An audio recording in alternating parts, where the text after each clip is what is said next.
Hey y'all, it is your girl Charisma Cares, nurse practitioner, and today I want to talk to the special needs moms because I've been told that I make look at see this looking like Sicily. I've been told that I make being a special needs mom look easy, and I don't know how that's possible. I always tell people I just live my life. I think having a parent from New York and one from Chicago, and then having grandparents from the islands, Panama, Costa Rica, you are not allowed to look like your problems. You are to walk with pride. I don't care if you got 50 cents in your pocket and $1 in your bank account. You still walk with pride. It is not okay to look like you're not okay.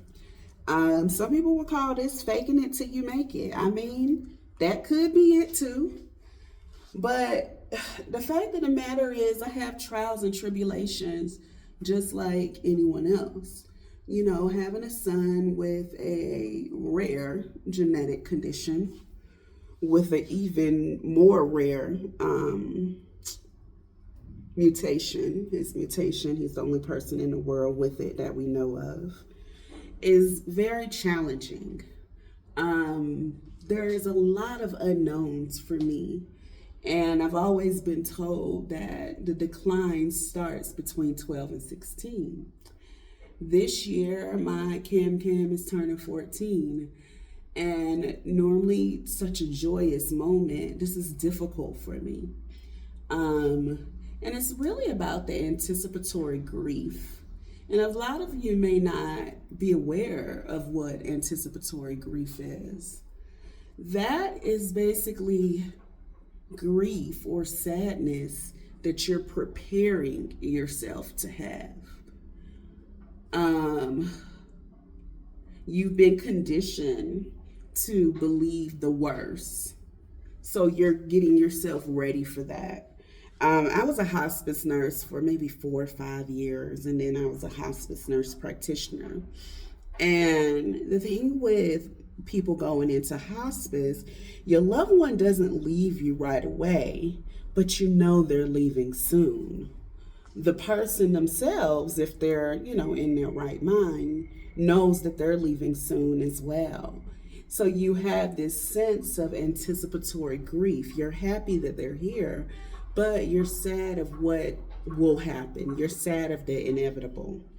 And I think that I've replayed that message so much in my mind about the decline that it's become, his birthday month has become a month where depression hits me hardest.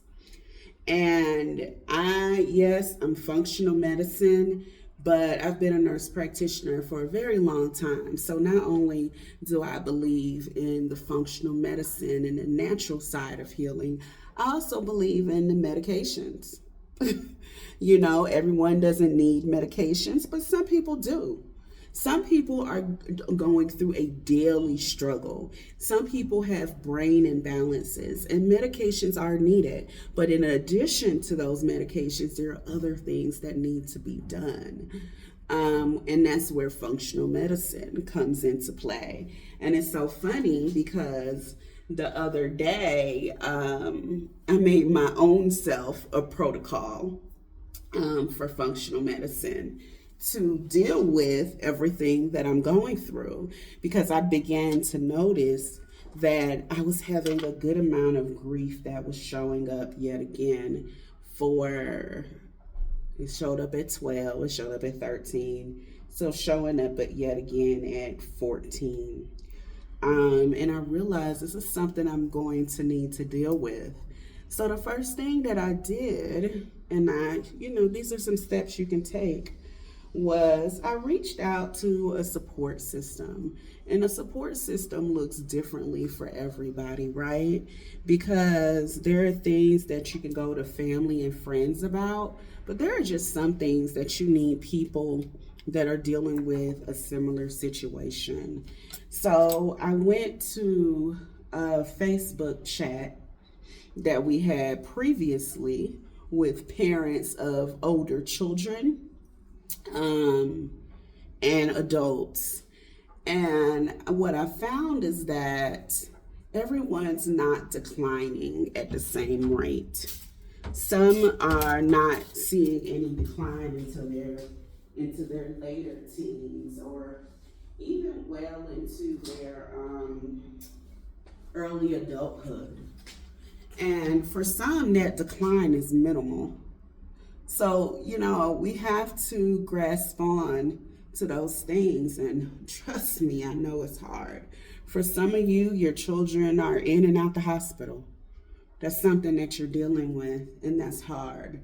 It was years ago when Cam was under 5 that I went back to school to get my master's degree, because what I realized is that it is almost impossible to work a full-time job and have a special needs child. The world is not really equipped for that. In the beginning, it's cool, but eventually it becomes a burden. And you have to just know that, your employer needs you at work. They're looking at their bottom line. And frankly, if you're causing some issues with that, then that will affect your job. And that was something that I realized very early on. And, I couldn't necessarily be mad at them because they had a business to run, but I still had a child to take care of. So I did what I needed to do to help that and ease my situation. And also at the time, going from a married woman to a single mother was very difficult for me. I won't say very difficult, but it was very eye-opening, because what I realized was that it was on me and nobody else was going to come and pick up the slack. And I know that even for you all that are not single mothers or single fathers, you may be married and it may unfortunately still be on you. And that's just the truth of the matter.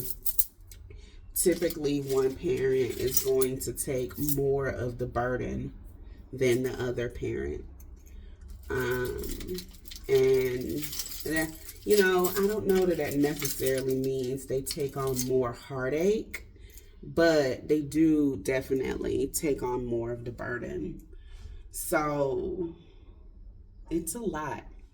And I'm going to be honest, yes, I'm out here traveling and living in different places, but that doesn't change the difficulty of the situation. I just feel that as a single mother, there's definitely a benefit to living abroad outside of the U.S. We don't have a lot of benefits in the U.S. We can't afford a lot of care. The care that we receive for free is limited, and it's so hard to find good help in the United States. So maybe in your state is easier, but my state was rough. People just don't want to work. And that's not even since COVID. People are like, oh, since COVID. No, these people, they ain't want to work before COVID. But I want it to be known that we don't have to necessarily throw in the towel and live the life that they've given us to live. We can still very much create our own life. We just gotta be a little creative with it. We have to find fun in the day. When we can have the fun, we have the fun. When we gotta be serious, we're serious, right? Because what else are we going to do about it? The other thing is we gotta take care of ourselves, because so many times we put our children first and we're out here losing our mind. losing it, I tell you. Don't know, it's nowhere to be found. Uh, you like, oh, child, I don't know. I left it somewhere and I hadn't picked it up since. So we have to find the time for ourselves. For me, being abroad, things are more affordable. So this is for me. I don't know if this is affordable for you, but I do Pilates twice a week, and then I do golf once to twice a week. So that works for me, to give me time. So, it doesn't have to be that, but you do need something that is going to make you feel better. And you also need something that's going to add some activity into your life. Being active, it makes us feel better by default. As much as we may not want to be active, as much as we may want to lie in the bed, being active, it stimulates things in our brain that makes us feel better. So, that's the second thing I challenge you, well, the second and third.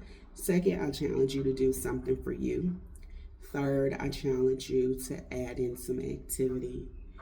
And fourth, if you need some additional help on taking care of you, your mental health, your physical well-being, let me know. My consultation calls are free.